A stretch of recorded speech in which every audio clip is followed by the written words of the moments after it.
In Billings, Montana, where the prairie stretches endlessly beneath the deep blue sky and the wind seems never to rest, a massive black horse was locked inside an iron pen. Towering so tall its shadow covered the ground, its dark, hollow eyes seemed to challenge anyone who dared look straight into them.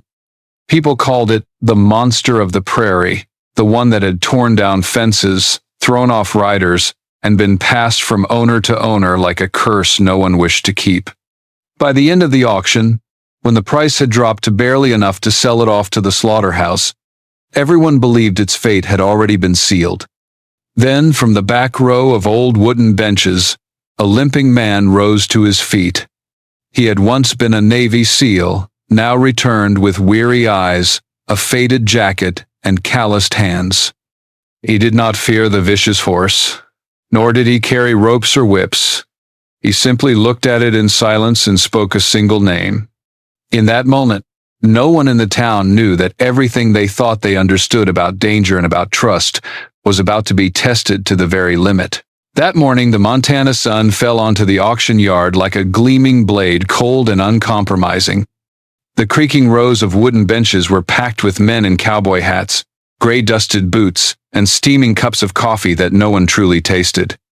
The smell of dry hay, horse sweat, and rusted steel mingled into a heavy air, as if the entire yard were waiting for a sentence to be pronounced. In the far corner, behind a steel gate, dented by countless blows, the massive black horse stood like a pillar. They said it was nearly 7 feet tall, heavier than a pickup truck, with black, sluggish eyes that flashed with bolts of anger. They called it by every name: penwrecker, monster, four-hooved nightmare. It had broken 3 men's bones, smashed through steel fencing, and been moved from ranch to ranch like an item no one wanted to keep for long. The man on the loudspeaker, who was used to every kind of horse, was uneasy today. His voice cracked as he introduced Lot 27. A giant horse, age unknown, approximately 2,600 pounds. Unbreakable, unsellable, fit only for slaughter. A few dry whistles rose from the back of the stands, as if to dispel the gloom, but in truth only wound the crowd tighter. People looked at one another in silence. No one was foolish enough to raise a hand. The opening bid dropped from 1,000 to 800, then to 400. Each number fell like a nail hammered into a coffin. Some men stared down at their dusty boots. Others shook their heads. An old-timer snorted, "Send it to the knackers. Be done with it." But just as the silence had grown so heavy you could hear the insects buzzing, a limping figure stepped out from the dark row of seats and back. He was tall, broad-shouldered, but his dragging gait betrayed an old wound. A faded military jacket masked part of his gaunt frame. Close-cropped graying hair, a sparse beard on a sun-browned face. People recognized him as Jack Mason, a former SEAL, now living quietly on the outskirts with an old pickup in a patch of rocky ground. Jack did not look at the crowd. He did not look at the auctioneer. He looked only at the horse. His eyes met the animals through the bars. A long, slow gaze, not defiant, not retreating. Then he spoke, his voice low and gravelly with mountain wind and cigarettes. 150. The auction yard erupted in noise. Some laughed out loud. Someone muttered, "Crazy." A few younger men hooted as if watching a sideshow at a fair. The auctioneer blinked, thinking he had misheard. But Jack did not repeat himself. He simply stood there, one hand resting on the rail, his eyes still locked on the giant. A new silence spread. The horse sucked in a deep breath, nostrils flaring, iron shoes knocking the floor and kicking up dust. It understood nothing about the money just bid, but it understood that a man had stepped toward it. And the crowd understood as well. A man who had faced the fiercest battles in the world was now choosing to face the horse that all of Montana had written off. The gavel came down with a ringing blow. Sold. Lot 27 to Mr. Jack Mason. $150. There were weary shakes of the head, a few derisive chuckles, and looks of pity. Everyone thought, he's just bought his own death. But Jack didn't care. In those eyes he had seen something familiar, something others had missed.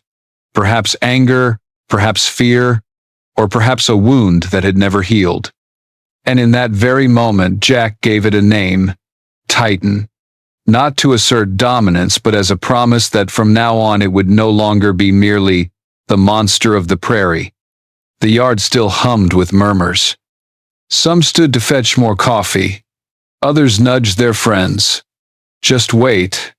That old man won't last a week.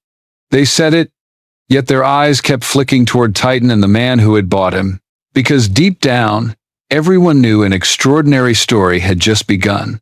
Will Titan destroy yet another man, or, for the very first time in its life, will it halt before a human being? Alright, dear audience, take a few seconds to like the video and subscribe to the channel, but only if you truly resonate with what I'm sharing. And don't forget to leave a comment below to let me know where you're watching from and what time it is right now. It's always fascinating to see people joining us from all over the world. The rickety old truck carrying Titan rolled into the outskirts of Billings just as the sun had dipped behind the Beartooth Range, leaving the sky a deep indigo scattered with stars. Jack Mason pulled up in front of his land, a place few would ever call a ranch. It was nothing more than a sagging wooden cabin, a makeshift pen patched together from old timber and rusted steel, and a few leaning fences that looked ready to topple in the next strong wind. To others it was poverty. To Jack it was a small fortress, a place where he tried to rebuild some rhythm of ordinary life after years in uniform. Titan did not step down gently.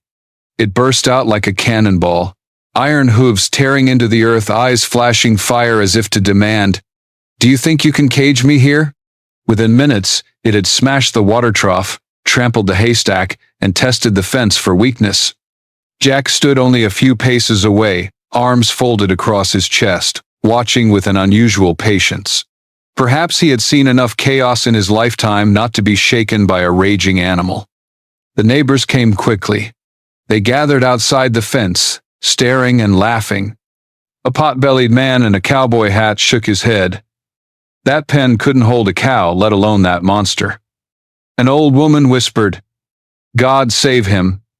Jack only nodded, offering a faint smile. As if all those warnings were no more than passing wind, that first night dragged on beneath the pounding of hooves against wood, the screech of bending steel, and the deafening racket like a military drill. Jack lay on his old bed in the wooden cabin, eyes wide open in the dark. The sounds carried him back to Fallujah, to Mosul, to nights of sandstorms and flares streaking across the sky. His heartbeat slowed, then quickened again, as though it had synced with Titan's hooves. Both of them, a man and a horse, were battling their own private nightmares. At dawn the next day, Jack rose early. He brought no whip, no rope, only a bucket of cool water and a bundle of hay. Titan snorted, stomping the ground, eyes wary. Jack didn't approach. He simply set the food down and backed away. Titan watched him, turned aside. But only when Jack had gone did it begin to eat. The ritual repeated for a week, a silent bargain. "You leave me be, I'll take the food. But don't think I will ever submit." Still, Titan never stopped testing Jack's patience. One afternoon it broke through the gate and thundered into the open fields, a black whirlwind on four legs. Neighbors panicked, some scrambling into trucks for safety. Others laughing loudly. "Told you, he wouldn't last a week."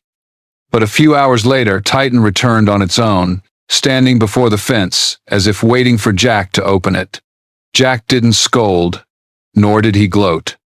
He quietly repaired the broken gate, his eyes carrying a spark of recognition. Freedom was never what Titan lacked. It was a place to belong. And so, day by day, they clashed in small but meaningful ways. Jack grew used to resetting the fences Titan knocked down each morning, used to walking miles to retrieve a water trough kicked halfway across the field. Sometimes he laughed to himself, remembering that on the battlefield he had once faced enemies with machine guns and mines, and now his war was with a giant horse that seemed to enjoy ripping the roof off a shed. Yet, amid the chaos, something strange began to happen. Between its rampages, Titan started to pause. At times, it looked at Jack for longer than a few seconds before turning away. At times, it stopped pawing the ground just to listen to his breathing. Fragile moments, fleeting as sparks in the night, but enough to make a man believe in something greater. And Jack, with the patience forged from years in the seals, understood he wasn't in a race. He didn't need Titan to bow to him, he only needed it to stand beside him. The town kept laughing, placing bets on when Jack would give up. But even they began to wonder, surprised that he still endured, still met each day quietly alongside the giant horse. And slowly a question crept into their minds. Could it be that horse might actually change? 1 week passed, then 2. Titan had not surrendered, but something had begun to shift, however slowly, in the depths of its dark eyes. And when those eyes met Jack's, they no longer carried only rage. Could Titan truly learn to trust? Or was it nothing more than a fragile illusion before a greater storm yet to come? Stay to see what happens next. The morning air was so still that one could hear the wind slipping through dry blades of grass, the caw of crows perched on the weathered fence. In that silence, Titan still stood tall, his black eyes glinting with wariness. He was no longer the frenzied beast of the first days, but he still kept his distance from everything. Jack stepped out into the yard, his worn military jacket draped over his lean frame. In his hands were a bucket of cool water and a bundle of fresh green grass. His footsteps fell softly on the earth, slow and steady, as if he wished not to disturb the massive animal. He set the food and water down, but did not approach further.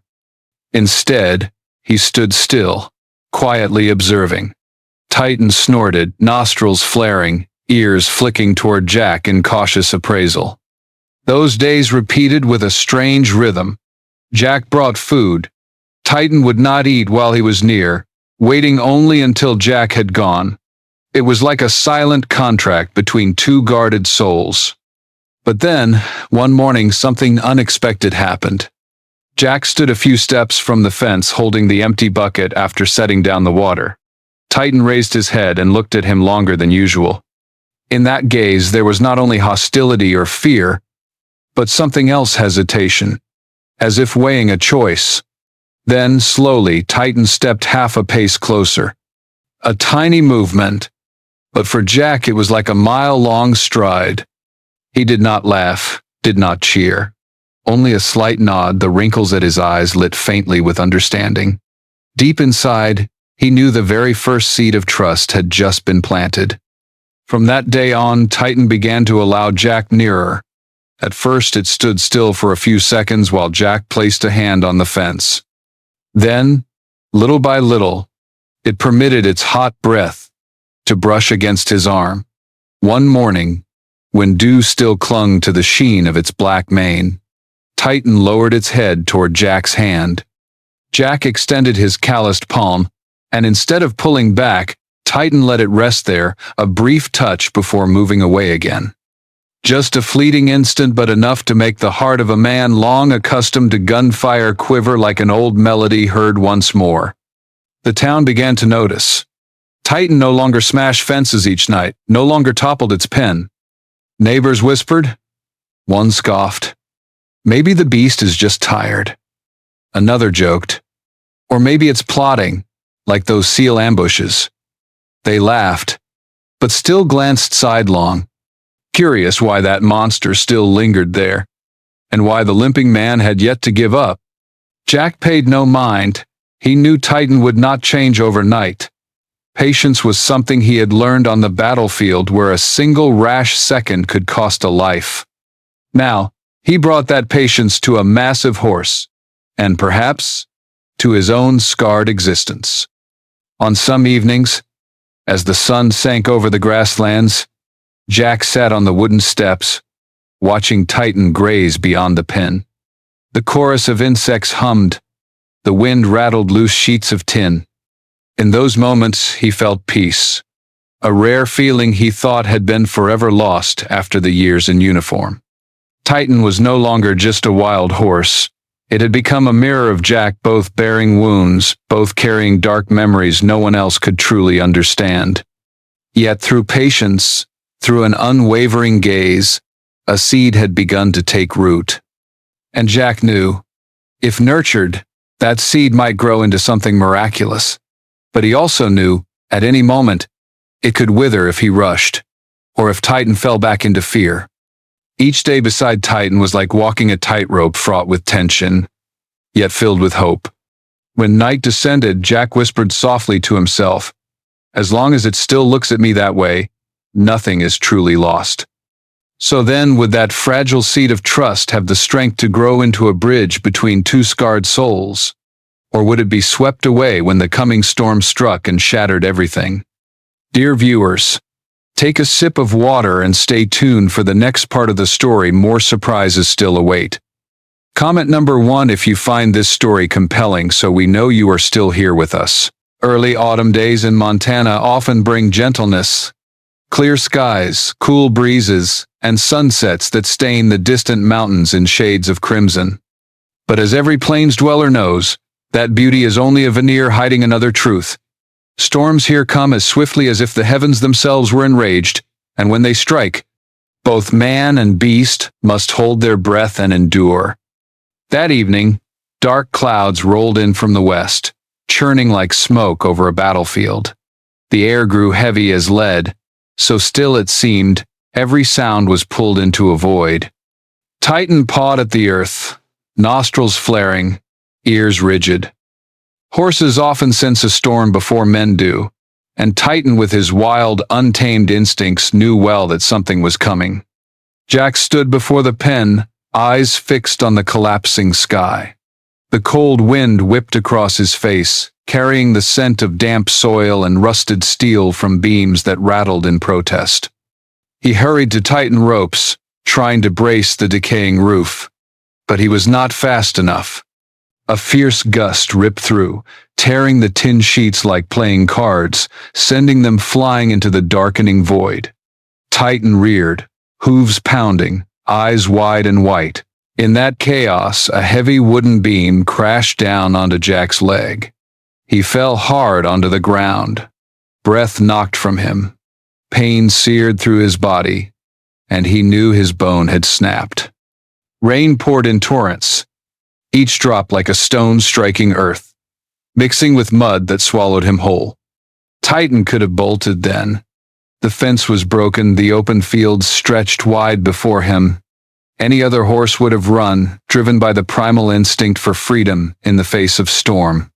And for months now, Titan had proven he cared nothing for captivity. But what happened next stunned all possibility. Titan did not run. He stomped hard into the mud, snorting a challenge at the storm, then charged toward Jack. His massive shoulder slammed against the beam, pinning the man. The timber shifted free, and Jack sucked in a ragged breath, alive but racked with pain. Titan did not leave. Lowering his head, his hot breath steamed in the cold rain, he stood over Jack like a black wall of flesh and will. In those moments, Jack saw the past return. He remembered the base where comrades once shielded him under fire.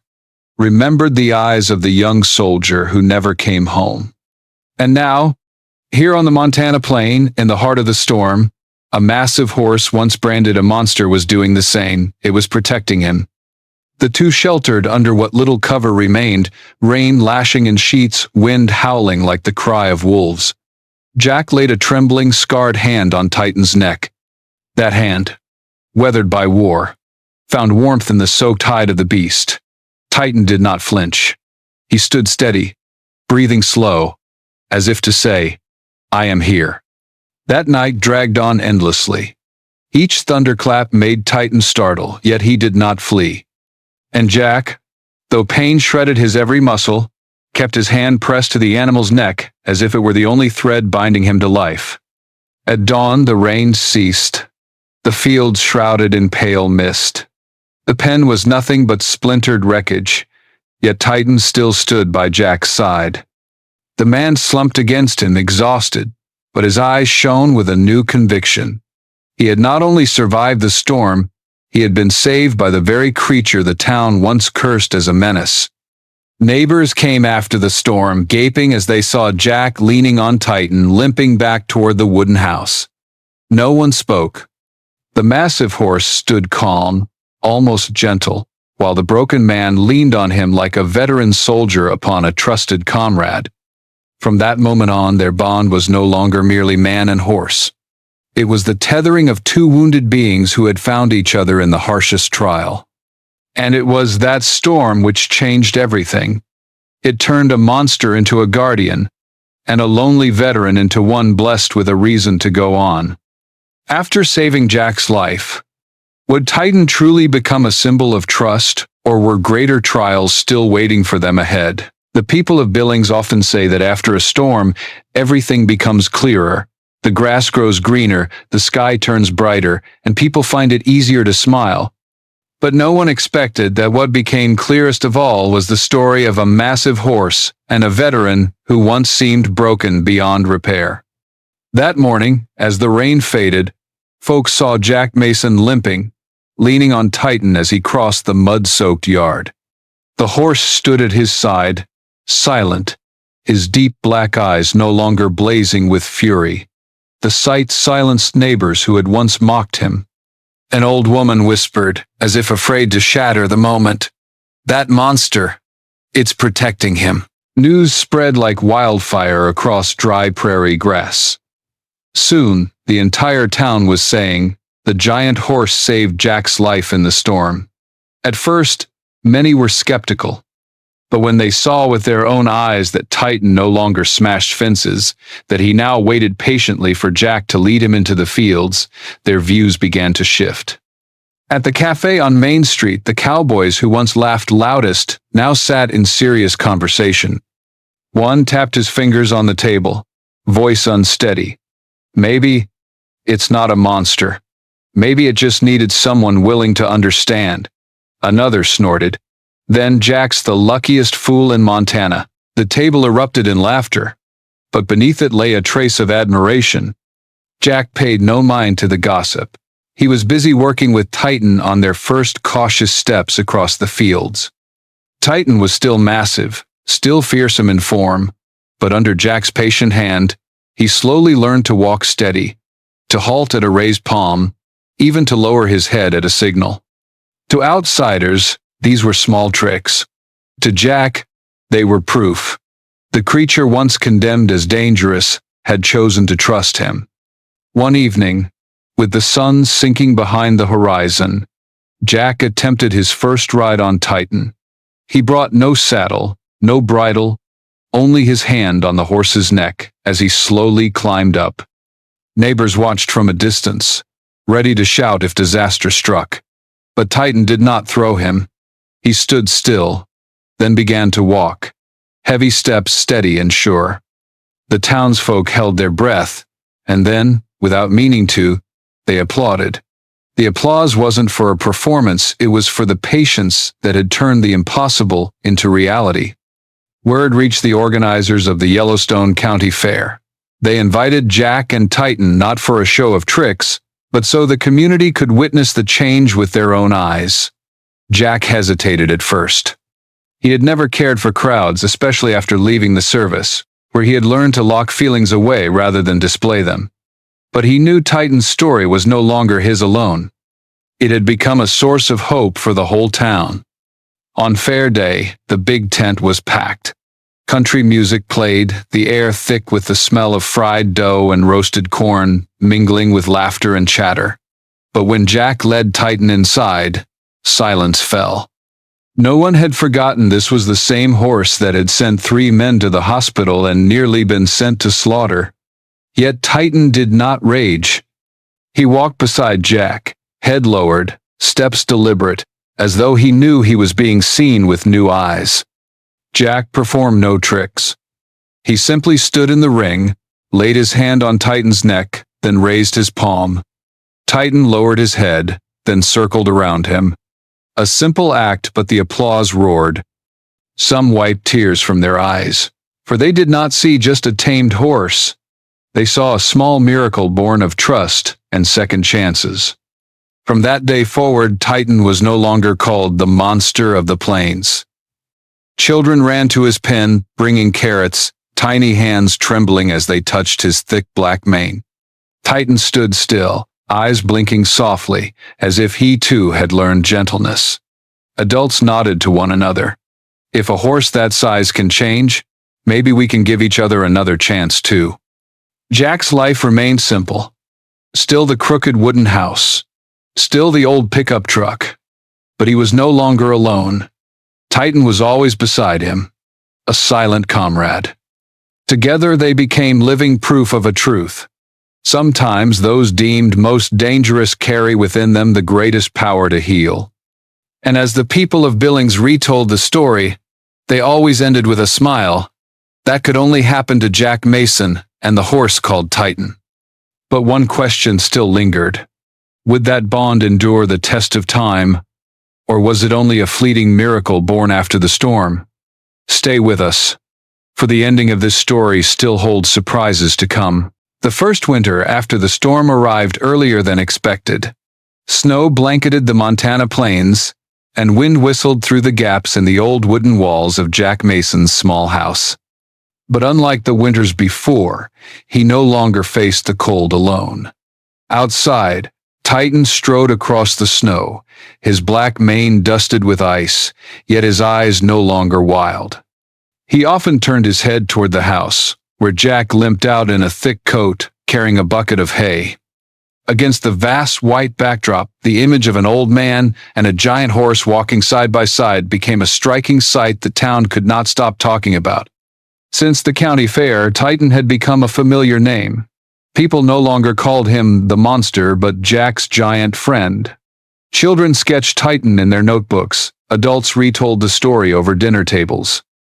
Someone even joked, Montana now has two symbols, the Beartooth Mountains and the horse Titan. Jack only smiled faintly. But deep down he knew Titan's true worth was not in fame, but in the silent companionship of each day. On certain mornings, Jack sat on the porch steps, his old war-torn legs aching in the cold. Titan would approach, close enough that his breath steamed against Jack's face. Jack placed his calloused hand on the horse's neck, feeling warmth spread through the thick coat. No words were needed, no grand displays, just that quiet moment was enough for Jack to know he had never truly been alone. Once, during a routine checkup, the local veterinarian came by and was astonished at the change. He shook his head with a laugh. If someone had told me this story a few months ago, I'd have bet my whole ranch it was made up. Both Jack and Titan remained silent, as if they shared the same understanding. Some things don't need to be proven with words only lived, for others to witness. Winter pressed on, snow falling heavier, but it also brought warmth in its own way. Children came to Titan's pen, tossing red apples into the snow for him. Titan lowered his head, eating gently, and the children squealed with delight. Adults, instead of keeping their distance, began helping Jack mend fences and brought over bales of hay. A town once indifferent now found a reason to come together. Titan had changed, and in some way, he had drawn change into the community as well. Still, Jack knew life was no fairy tale. Both he and Titan carried old scars. There were nights when Jack woke in a cold sweat, the howling wind pulling him back to the sound of bullets slicing through the air. And there were moments when Titan recoiled, eyes wild with panic at the crack of sudden thunder. Neither had fully escaped their past. Yet instead of running from it, they turned to each other as a balm for their wounds.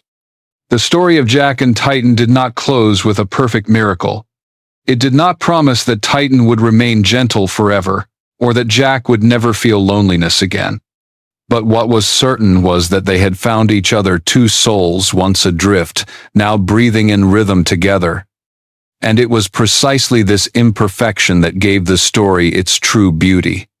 One late winter evening, as the sun burned red behind the mountains, Jack leaned against the fence, watching Titan nibble at the last of the hay.